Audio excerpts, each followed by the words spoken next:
سهارة. يا مرحبا. تبغاني أعطيك وصل؟ أسهر أنا والليل بغيابه على إذاعة الرياض. أهلا وسهلا فيكم أعزائي، ورحب فيكم في إطلالة جديدة من برنامج سهارة. سهرة جميلة معاكم، وإن شاء الله تستمتعون بكل فقراتنا مع ضيوفنا المميزين.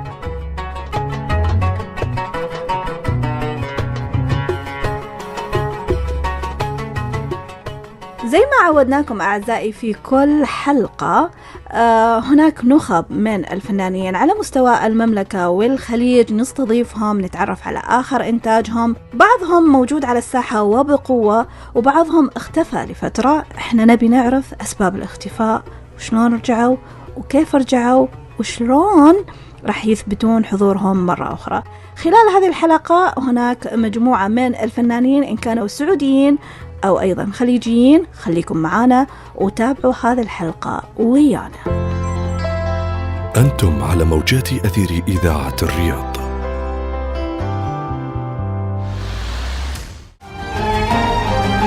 إذاعة الرياض، نبض الوطن.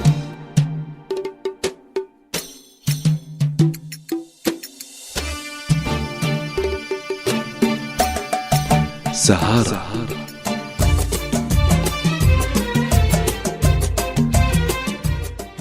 اليوم في تنوع بصراحة مرة جميل في الضيوف. ضيوفنا من نجران، والنعم بأهل نجران والاهتمام بالفلكلور النجراني المميز، مع ضيف مميز أيضا من الكويت الحبيبة.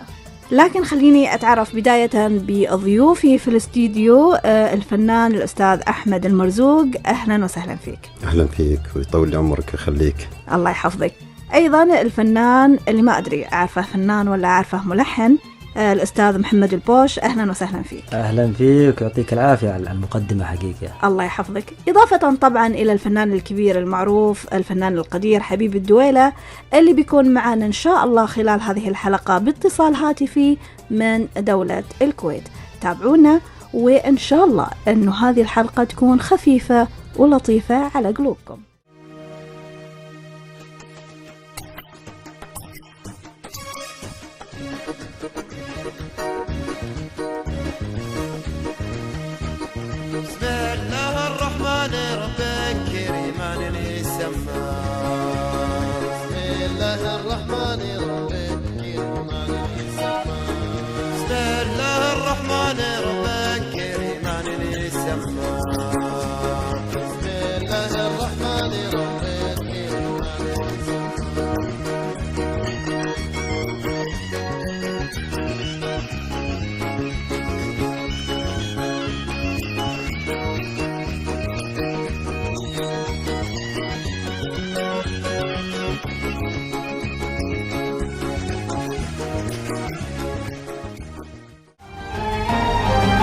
إذاعة الرياض، نبض الوطن.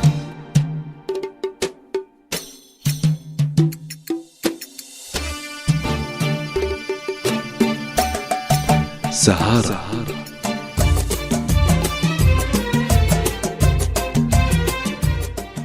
نبدأ أعزائي بضيوفنا في الاستوديو، ونعرف في البداية، أو خلينا ندخل في النقاش بداية مع الأستاذ أحمد المرزوق. وأنت فنان مهتم كثير بالفلكلور النجراني، بحكم ابن المنطقة مهتم بكل ما تفاصيلها. يمكن كلمني عن سبب هذا الاهتمام الكبير.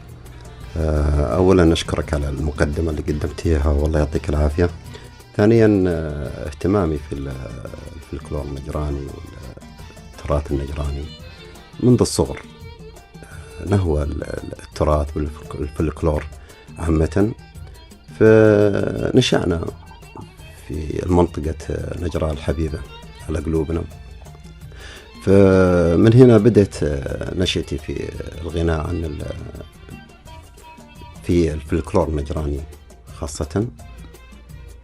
بدأت انطلاقتي من هنا يعني. جميل. بس أنا يعني في سواليفي معك قبل ما نبتدي قلت لي أنك يعني بدأت التركيز على دخولك الفن تقريبا منذ 8 سنوات. صحيح. ما تحس نفسك تأخرت شوي؟ والله تقدرين تقولون تأخرنا على الفن فعلا، ولكن كانت بداية إن شاء الله أنها موفقة. نقول بإذن الله. ما نقولنا متأخرين، لكن نقول إن شاء الله أنها موفقة، والقادم إن شاء الله نقول إن شاء الله يكون أفضل وأحسن إن شاء الله بإذن الله. محمد البوش، شلون أعرفك؟ أنا بيعرف شلون أعرفك، أقول المطرب محمد ولا أقول الملحن محمد؟ وأنت تشوف نفسك أكثر؟ والله في الحقيقة أولا أشكركم على الاستضافة، حقيقة يعطيكم العافية. ثاني شيء هو المجال واحد، ولكن أنا أجد نفسي في مجال التلحين وأجد المتعة هنا. يعني في الحقيقة مجال التلحين مجال يعني يعطي الشخص أنه صناعة الأغنية، يعني صناعة الأغنية حاجة يعني مميزة فعلا، والحمد لله. يعني هنا لله. أنت ما بين الهداف وصانع اللعبة. فعلا مثل ما قلتي، والحمد لله. يعني حقيقة الله يوفقنا ويقدرنا يعني على تقديم الشيء المميز حقيقة يعني. بإذن الله. محمد، يعني برضو أنا أحس في عندك تركيز على الفلكلور النجراني، ما أدري هل بدأ معاك مؤخرا ولا من بداياتك أنت مركز على هذا النوع؟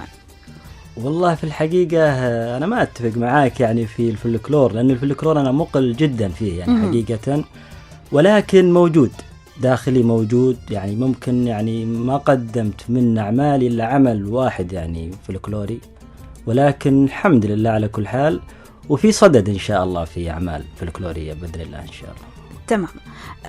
أنا لاحظت مع السوشيال ميديا وانتشار كبير للسوشيال ميديا للأغاني الجنوبية بشكل عام، كل الجنوب دون استثناء، ولكن سيطرت أغاني أكثر من غيرها.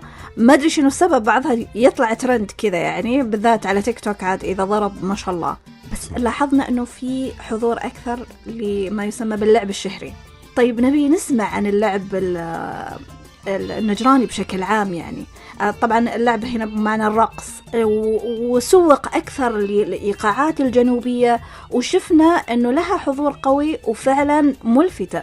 طبعا قبلها يمكن إحنا خلينا نتكلم عن المنطقة الشرقية، وعينا فيها أو اهتمامنا فيها مو كبير، لأنه ما كنا نشوفها تلفزيونيا مثل الأغاني والموسيقى الخليجية.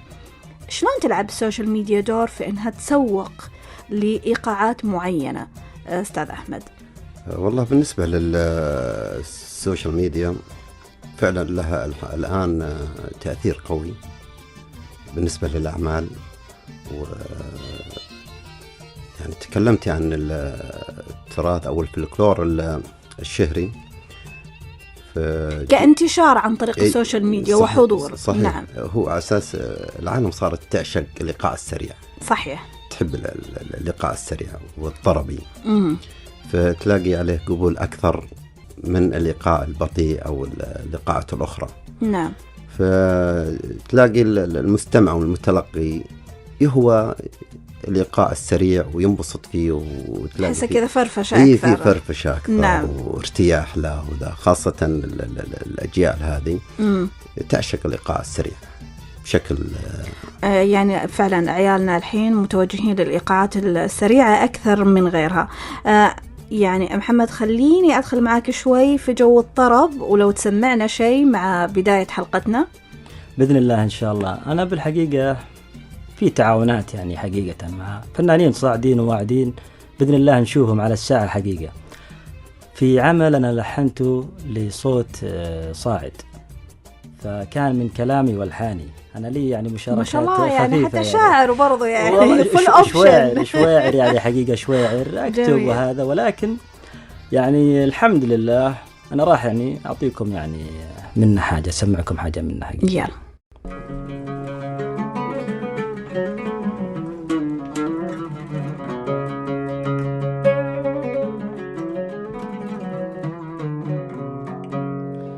والله مقوى فراقك ليه تسألني، جيتك ولا من لهفتي فك لي بابك. والله مقوى فراقك ليه تسألني، جيتك ولا من لهفتي فك لي بابك. تبغى الصراحة أحبك وانت متعبني، تبغى الصراحة أحبك وانت متعبني، والقلب كثرة بهل بأسبابك.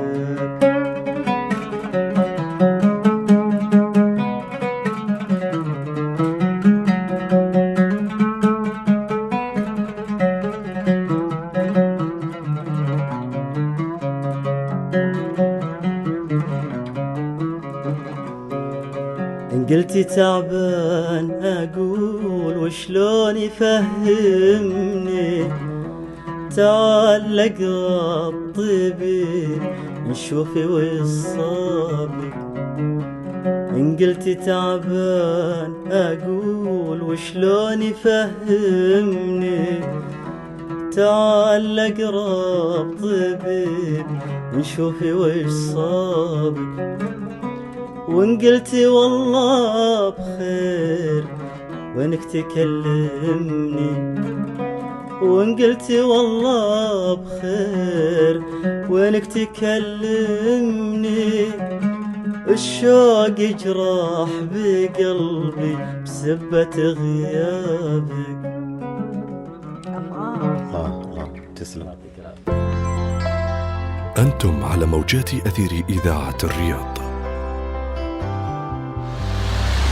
على الموعد، السؤال الصعب و توب 5. افتح قلبك، قديمك نديمك. على الموعد السبت 10:10 مساء على إذاعة الرياض. إذاعة الرياض، نبض الوطن. أوه يا مال، أوه يا مال يا مال، أوه يا مال. اليامال السبت 9 مساء على إذاعة الرياض.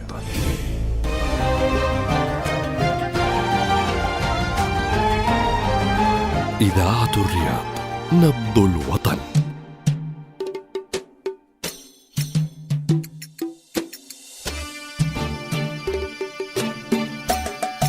سهارة.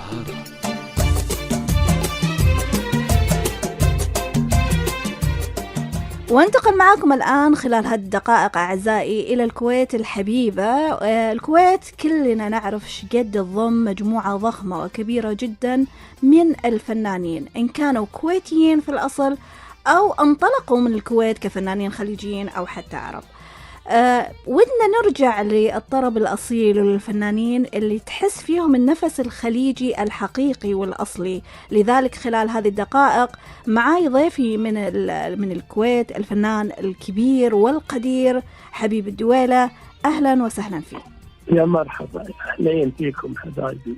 الله يحييك. مبارك أختي عرفات، وأرحب بضيوفك الكرام الأخ الملحن محمد البوش والأستاذ أحمد مرزوق وساعة مباركة، وأنا سعيد في هذا المداخلة الطيبة. الله يحفظك. الله يسعدك والله يعطيك العافية، وإحنا حقيقة نتشرف يعني في هالهامة والقامة حقيقة. الله يسعدك أخوي. وحنا نمسيك بالخير. طول عمرك، أنا اللي سعيد معكم والله حبيبي. ونقول الله يمسيك بالخير. كيف حالك؟ طيب إن شاء الله. فنان القدير والكبير والحبيب والخلوق، يطول لي عمرك. ما عليك زود يا حبيبي. الله يحفظك. أستاذ حبيب، يعني كان لك وجود وحضور لفترة على الساحة الفنية وكأنك اختفيت. كأنك، ما أبي أقول أنك اختفيت يعني. هذا كثير ناس يقولون عشان يبوني باستمرار على طول، كل فترة أنزل أغنية جديدة. نعم. فتدري الاختيار صعب بالنسبة للكلمة واللحن. صحيح. عشان ما تكون مشابهة للفنانين الآخرين. الحمد لله توفقنا، فالحين قاعد ننزل أغنية جديدة اللي ويا طير يا خالد الجنحان.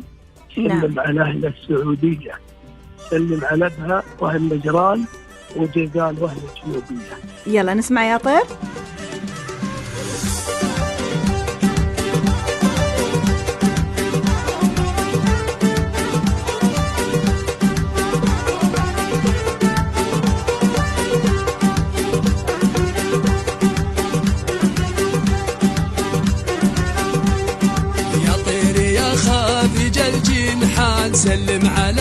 السعودية، يا طير يا خافق الجنحان سلم على أهل السعودية، سلم على بهاوها النجران جيزان وأهل الجنوبية، جيزان وأهل الجنوبية.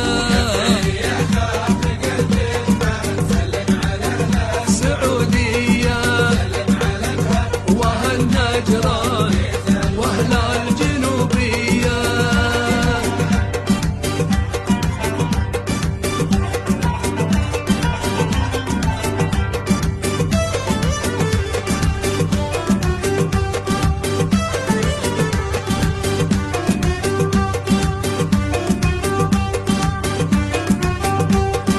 نجدوها ونجدي والصمان وأهل الحفر والنعيرية، نجدوها ونجدي والصمان وأهل الحفر والنعيرية، وأهل الخبر والحسلان راحتها والروح شرقية، راحتها والروح شرقية.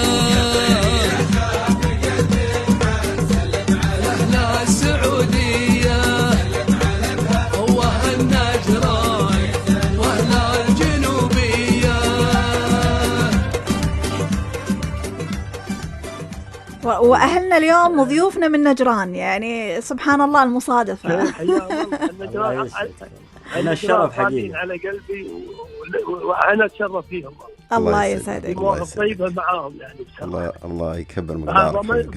ضمنت الشاعر هذا، يعني قصة الأغنية هذه كانت الشاعر كان موجود عندي في المسرح، فمر طير رايح للجنوب هناك، كان هذا رايح للسعودية، فسوى من ضمن البيوت، فسواه تقريبا حوالي يمكن 16 أو 17 منطقة.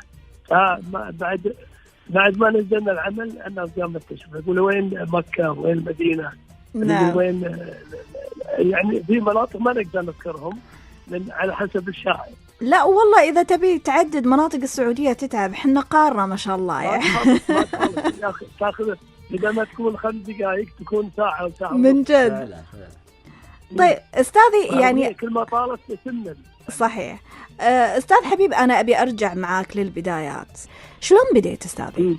والله بدايتي مثل بداية خيبي، أول ما يبدأ مع الأصحاب، بعدين المناسبات، بعدين الأندية الصيفية.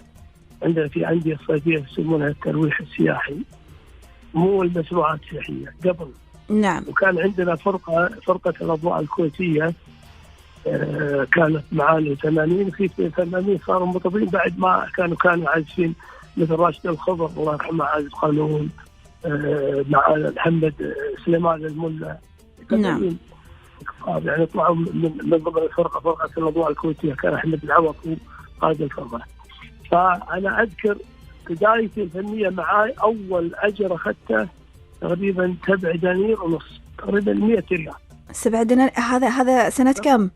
سنة 74 75 74. ما شاء الله. ميلاد. نعم.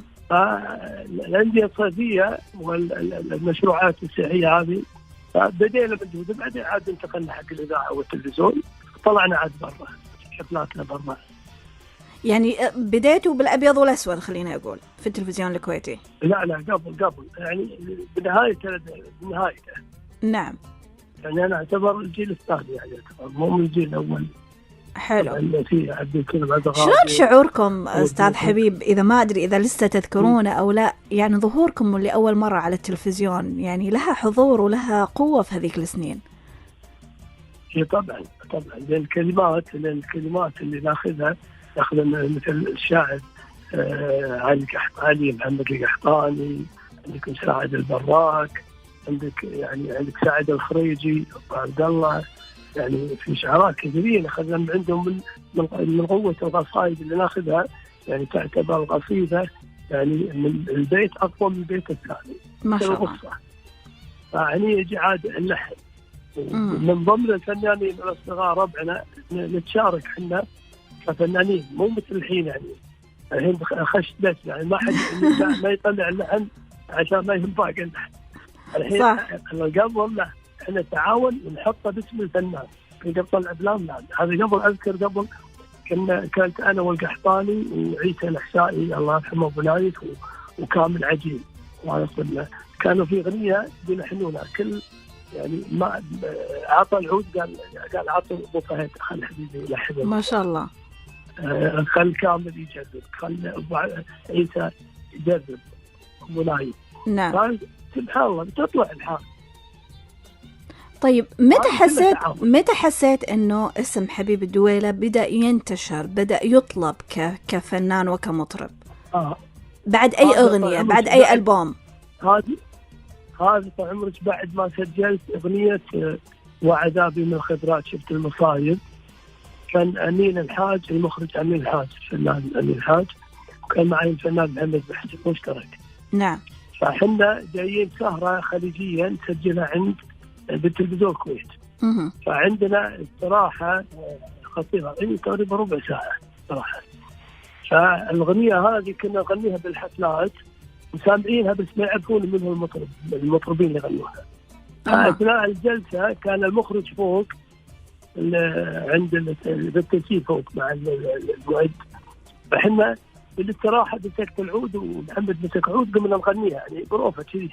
من عندنا طقطقة على قولتهم يعني. هذه لكم، كان يقول هذه لكم أنتم، قلنا قلت له إيه نعم هذه لنا إحنا. قال هذه أدوركم أنا، أنتم موجودين تسجلوها الحين. ما شاء الله. هذه صيدة بس يعني ولا أحلى كذا يعني. أيوة. ونجحت على شبه الصدفة ونجحت الأغنية. وعذابي من الخبرات شفت المصايب شاهر والعيون أرقدني. وعذابي من الخبرات شفت المصايب شاهر والعيون أرقدني.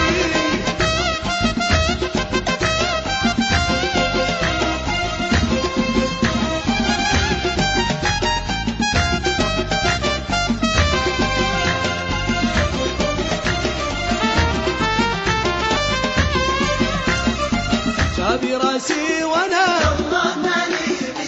والغنادير في طيبني. شاب راسي وانا والغنادير في شايبني.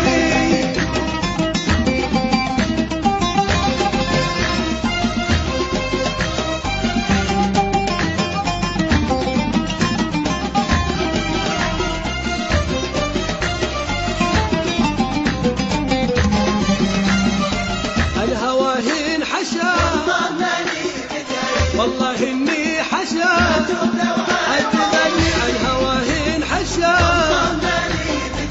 والله إني حشا أتبني.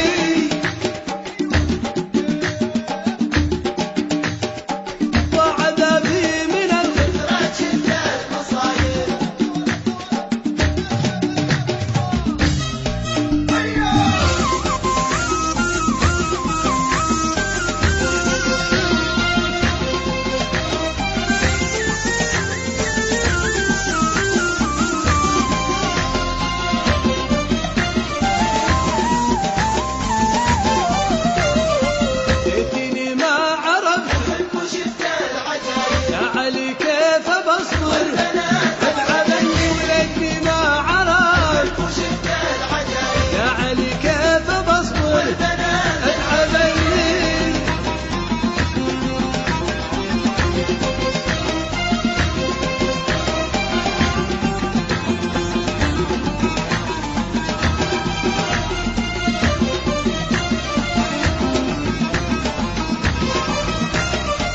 وعذابي من الخبرات شفت المصايب ساهر والعيون يرقدني. وعذابي من الخبرات شفت المصايب ساهر والعيون ساهر والعيون يرقدني. ساهر والعيون ساهر والعيون يرقدني. ساهر والعيون يرقدني. ساهر والعيون يرقدني. ساهر والعيون يرقدني. ساهر والعيون يرقدني. ساهر والعيون يرقدني. أنتم على موجات أثير إذاعة الرياض.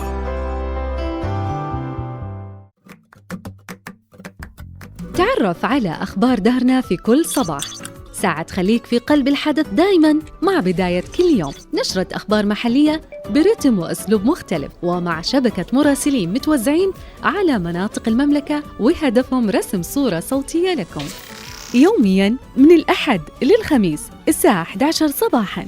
وحياكم الله في دارنا. أنا سعودي، أنا ما طاح لي مجد بنا.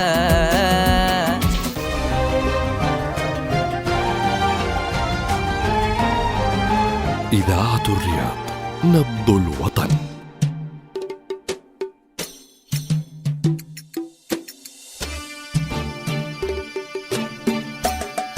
سهارة.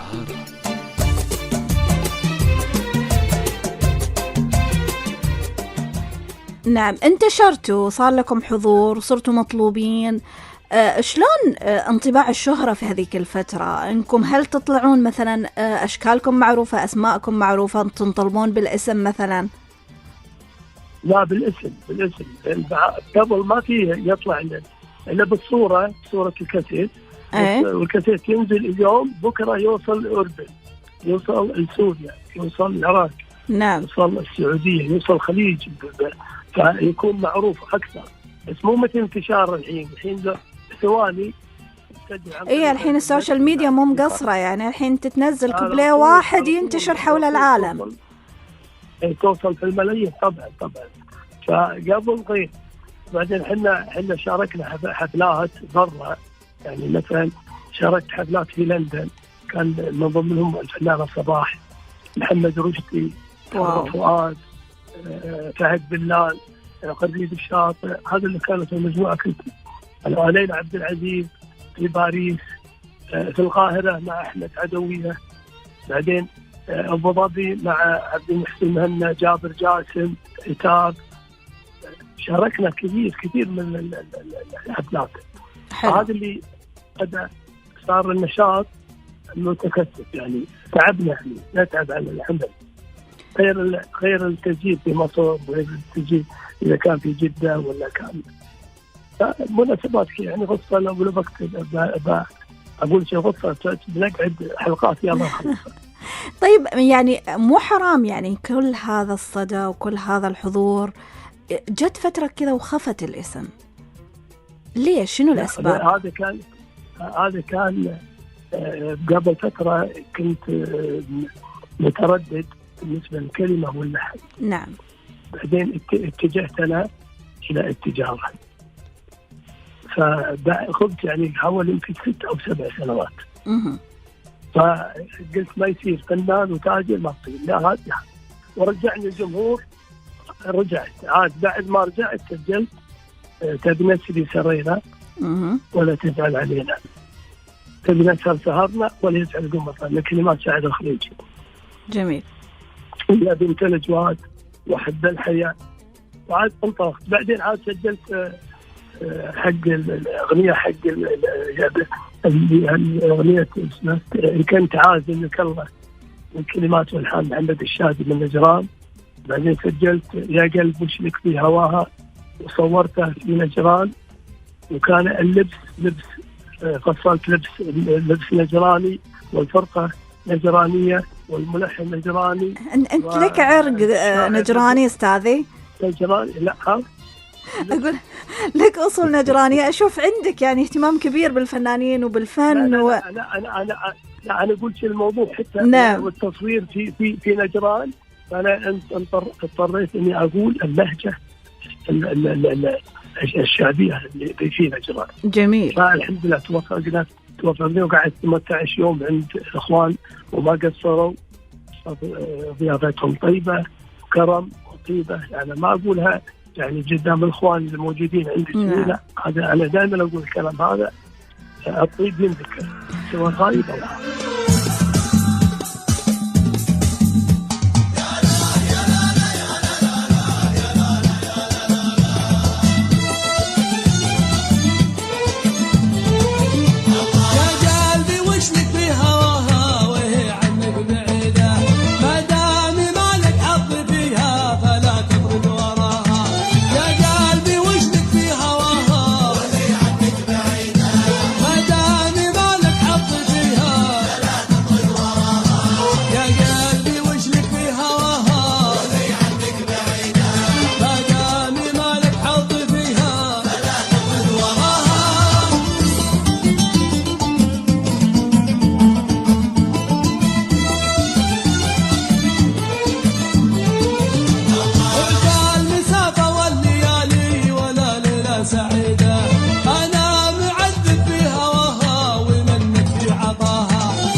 سهارة.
سهارة.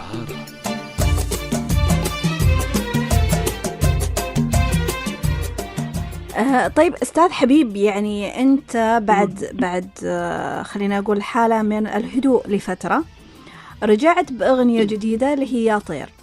شلون بديت تعد لها وتجهز لها بحيث أنها تنزل؟ جهزتها قلت على أساس مناسبة حق اليوم الوطني السعودي، والكلمة واللحن، حتى اللحن سويناها على لحن جنوبي اللي هو الشيلة الإيقاعات. جميل. الحمد لله توفقنا فيها. فقبل سجلت أغنية يا بحر ما شفت الحبيب المزوحي العام أنا وياه يا بحر جرلاك،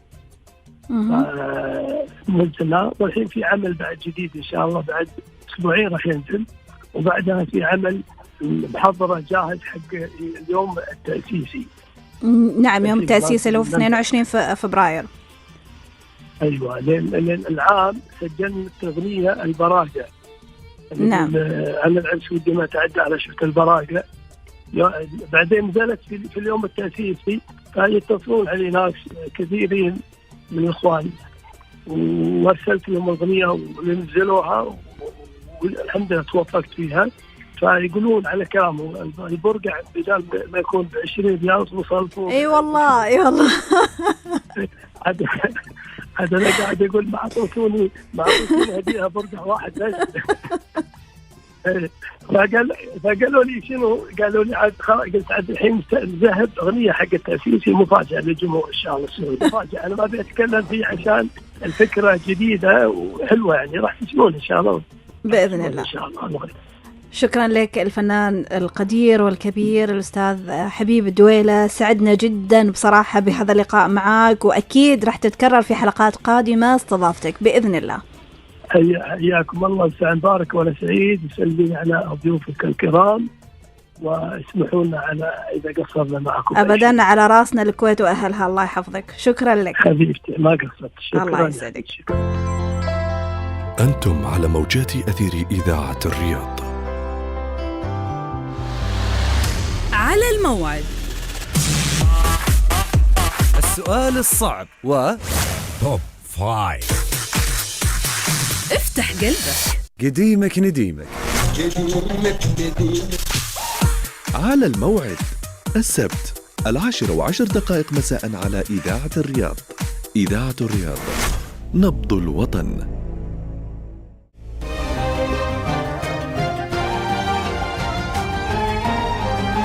إذاعة الرياض، نبض الوطن.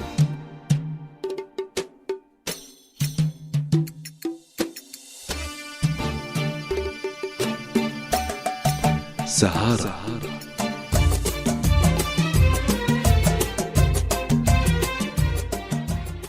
ورجعنا لكم أعزائي مرة أخرى في برنامج سهارة، مكملين مع ضيوفنا في الاستوديو الأستاذ أحمد المرزوق، الفنان المهتم بالفلكلور النجراني، والملحن المطرب برضو محمد البوش. يعني أنا أبغي أسألكم كفرقة مواهب نجرانية، أنتم مع مجموعة من المهتمين بالفلكلور النجراني أنشأتوا هذه الفرقة، كلموني عنها، شلون جت فكرة تأسيسها؟ والله الفكرة بدأت من كانت مجرد فكرة ما بيني وبين الأخ محمد والشاعر صالح العبد الله يذكره بالخير. فكانت فكرة مجرد يعني فكرة بسيطة، إحنا نجتمع كشباب من منطقة نجران ونكون قناة نسميها قناة مواهب نجرانية. قناة إيه؟ على يوتيوب مثلا إيه؟ ولا شلون؟ على اليوتيوب. إيه أوكي. فمن هنا اجتمعنا مع شباب فنانين في المنطقة الشرقية وهم أساسا من منطقة نجران. فاجتمعنا واتفقنا نحن ننطلق في هالمسيرة الفنية كمجموعة منظومة واحدة. فالحمد لله توفقنا، وكان أول عمل قمنا فيه اللي هو الله يعزك يا وطن في مناسبة العيد الوطني العام اللي طاف. نعم. والحمد لله توفقنا فيها، ومجموعة جدا جميلة تضم من فنانين ومن شعراء ومن ملحنين. هل محمد هل كان في نوع من اختيار كاستنج، يعني منو اللي بيشتغل معاكم؟ هذا الصوت مناسب، هذا الملحن مناسب، هذا الشاعر اوكي ولا لا كل اللي يحب انه ينضم معاكم بما انه يعني محبة نجران موجودة واصولهم نجرانية وعارفين في الفلكلور فهم دشوا معاكم؟ والله شوفي يعني المجموعة هذه كانت تضم كثير يعني من شعراء ومن الملحنين، وغض النظر انه باسم بعينه كانت مرحبة، اللي هي القناة مرحبة في اي موهبة كانت، وهناك عناصر حقيقة تستحق الكثير. يعني الحمد لله كان في الملحن وكان في الشاعر، وكل واحد يعني كان بعيد يعني عن الثاني حقيقة. المجموعة ضمت يعني حقيقة العناصر هذه، وكان هناك الحين تعاونات، حصل في تعاونات، حصل هناك إنتاجية الحمد لله يعني صراحة. وفي صدد يعني كانت انطلاقتنا مثل ما تكرم الفنان أحمد المرزوق في عمل وطني. طبعا كان دويتو بين بداية المجموعة، يعني كنا تقريبا 6 عناصر كان في عمل انطلقنا فيه غنائيا. يعني كان من كلام الشاعر صالح العبد الله، وجه له تحية حقيقة، إنسان معطاه يعني حقيقة. فالحمد لله وفي صدد تعاونات يعني من الملحنين من الشعار اللي في المجموعة، وغير ذلك يعني ما هي بالأعمال، ما هي مركزة على يعني الأعمال الفلكلورية، لا هناك يعني أعمال أخرى، وإن شاء الله في تعاونات من برا يعني المنطقة. يعني جميل. ركزتوا بحسب كلام الحين محمد أنه مش مركزين مرة على الفلكلور، ولكن في مناسبات على مستوى الوطن، مثلا اليوم الوطني أو يوم التأسيس مثل ما قال الأستاذ حبيب أيضا. يعني شنو الأشياء والأجندة اللي أنتوا تشتغلوا عليها على طول السنة من إعداد لحفلات أو مناسبات معينة؟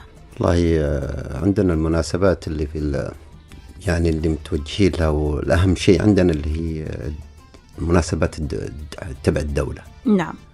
اليوم الوطني، التأسيس، مثل البيعة، الله يعزك يا وطن إيه. وعلى أساسها تقيس. أيوة يعني. فهذه عندنا في المقام الأول يعني. جميل. يعني أي مناسبة نحاول نحن نشارك فيها كمشاركة بسيطة منا إلى وطننا الحبيب. فبالنسبة للأعمال الأخرى لا بالعكس، فيها أعمال غير الفلكلور، مثل عندك الفنان محمد، فيه الفنان واهم، فيه الفنان بن حسين، علي بن حسين. يعني هناك علي بن حسين غير علي بن حسين العافية.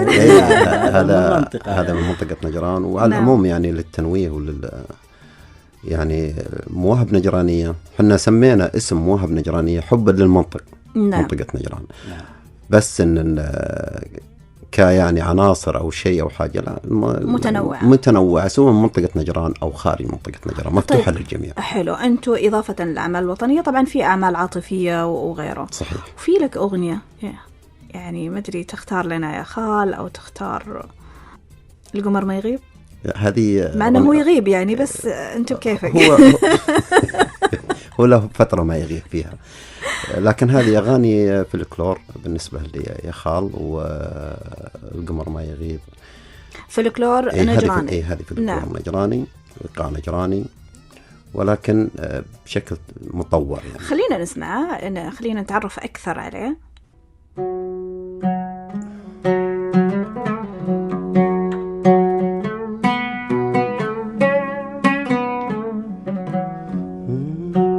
القمر ما يغيب، عي القمر لا يغيب، القمر لا يغيب، عي القمر يغيب القمر ما يغيب وحبيبي ما سرى القمر لا يغيب وحبيبي ما سرى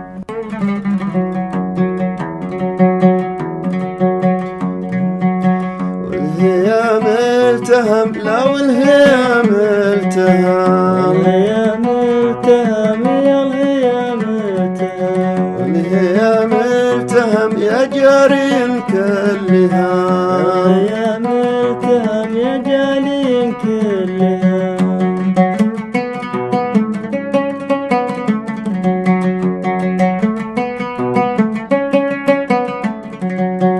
القمر ما يغيب عيا القمر لا يغيب القمر لا يغيب عيا القمر لا يغيب القمر ما يغيب وحبيبي ما سرى القمر لا يغيب وحبيبي ما سرى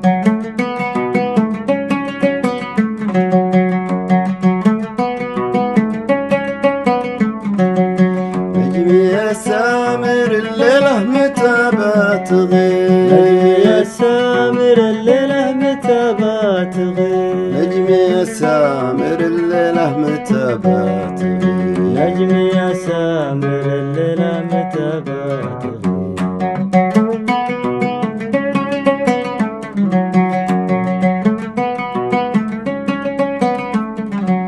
نجمي يا سامر الليلة متى بتغيب نجمي يا سامر الليلة متى بتغيب مدري لا غبتي يبدي لي من الله نصيب لا غبت يبدلي من الله نصيب.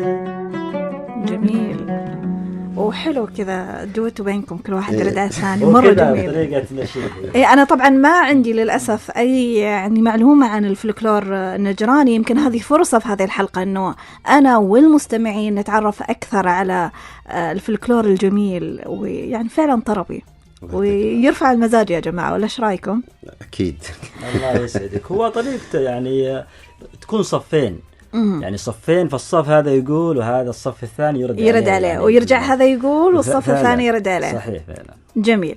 طيب أنا يعني أبغى أتكلم شوي عن الفلكلور النجراني والفلكلور بشكل عام على مستوى المملكة. صدرت قوانين مؤخرا بالحفاظ عليه وعلى أصالته بحيث أنه لا يتم تغييره، ولكن مع ذلك يمكن الكلمات والأسلوب والطريقة محافظ عليها، ولكن الإيقاعات أيضا طريقة تقديم بأي أسلوب ممكن أنها تتطور مع الوقت.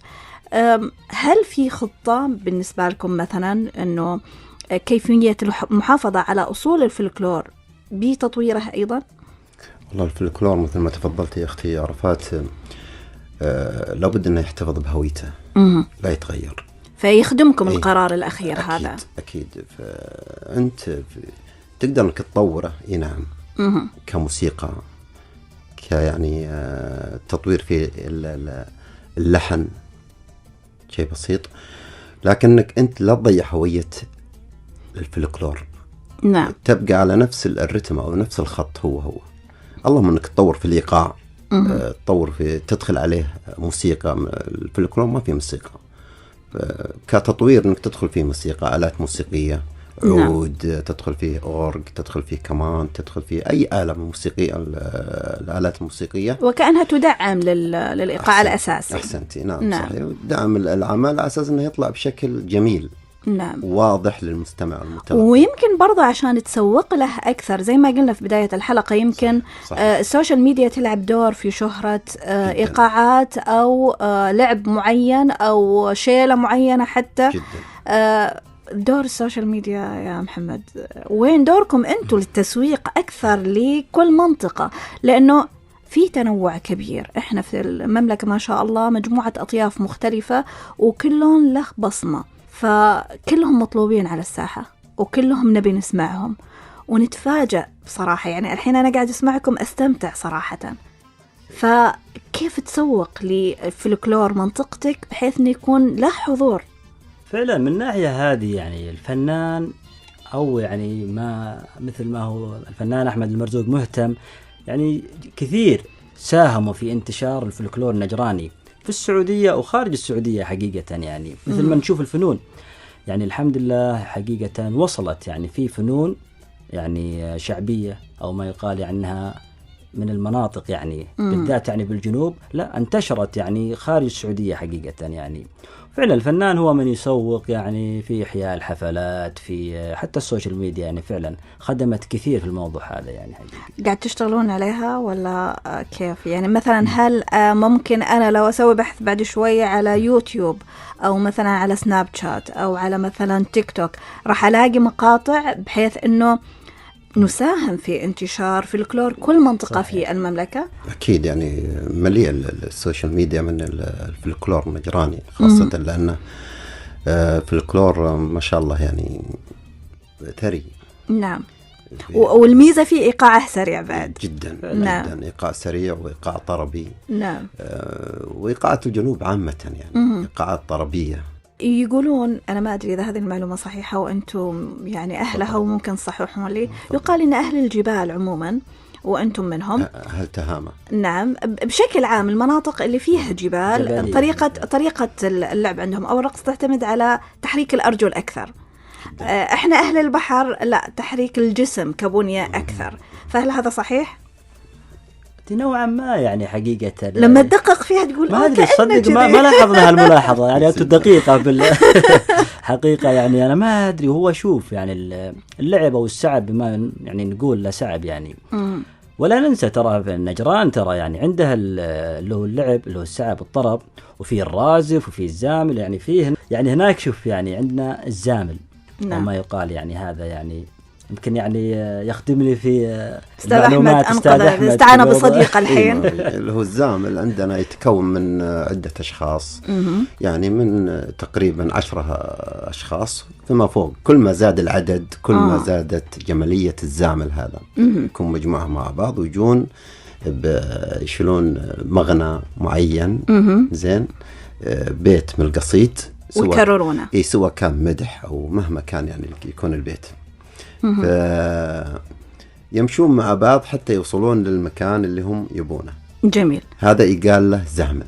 حلو. وبالطبع يكون باستقبالهم ناس يرحبون فيهم وفيها علم وخبر وش عندكم يعني بالمعنى ايش سبب جيتكم او زي كذا، او رغم انهم عارفين ايش السبب يعني لا ولكنها ياخذ علمه يعني وش العلم اللي عندك. طبعا هذه ضروري توثق. أنا أعتقد أن نوعيا من الرقصات أو اللعب أو السعب كما تسمونها توثق بشكل فيديو مثلا. يمكن منصة اليوتيوب تلعب دور، وهنا دور مواهب نجرانية ولا كيف؟ أكيد. لا فعلا حقيقة، وحنا يعني سبق يعني وعرضنا الفن هذا يعني موجود يعني في القناة.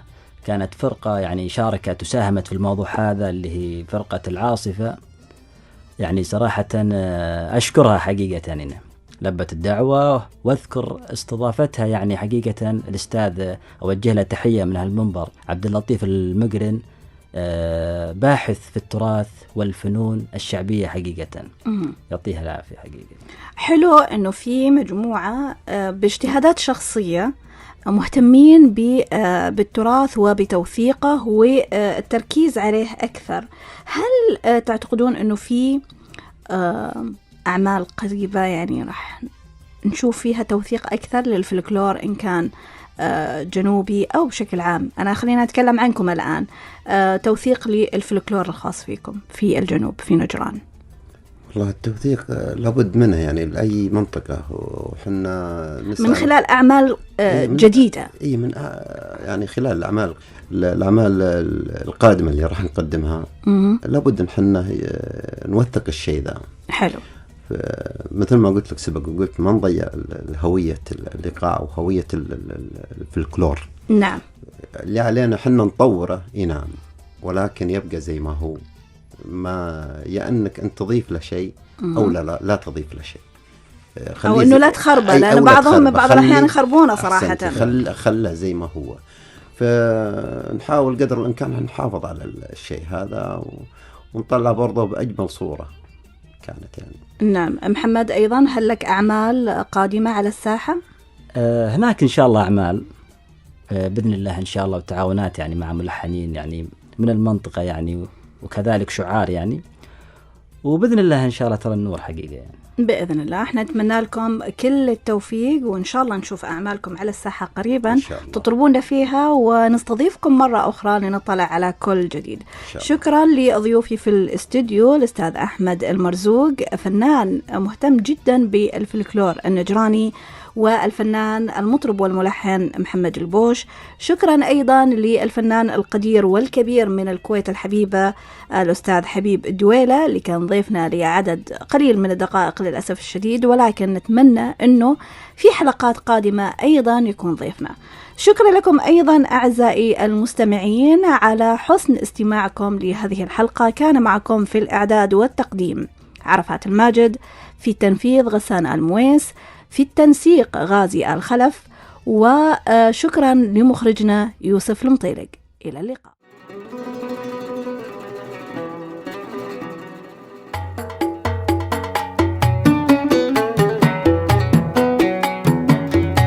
كم شكينا الهم وجرينا الودين، كم ذرفنا الدمع من حزن العيون، كم شكينا الهم وجرينا الودين، كم ذرفنا الدمع من حزن العيون. الحزن يوجع لو كان هدفين، الحزن يوجع لو كان هدفين، لو سليت شوي ترجع للشجون، لو سليت شوي ترجع للشجون. كم شكينا الهم جرينا الودين، كم ذرفنا الدمع من حزن العيون.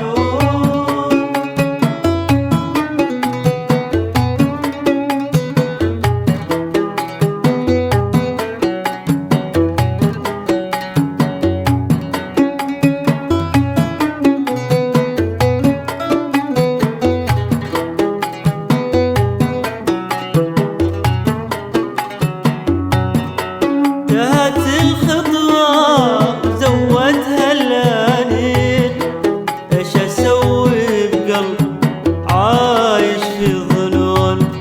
انتهت الخطوة وزودها الأنين، ايش اسوي بقلب عايش في ظنون.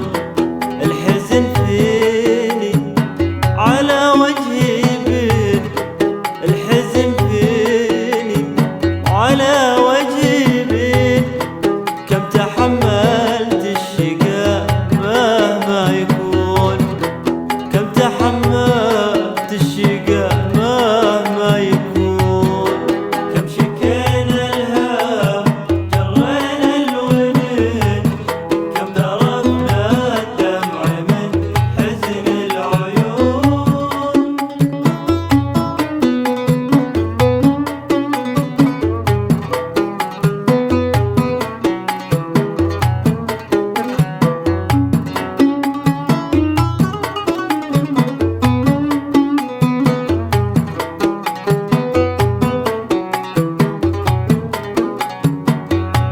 طاح حظي وانهدم حلم السنين، والحقيقة مات حلمي ما يهون.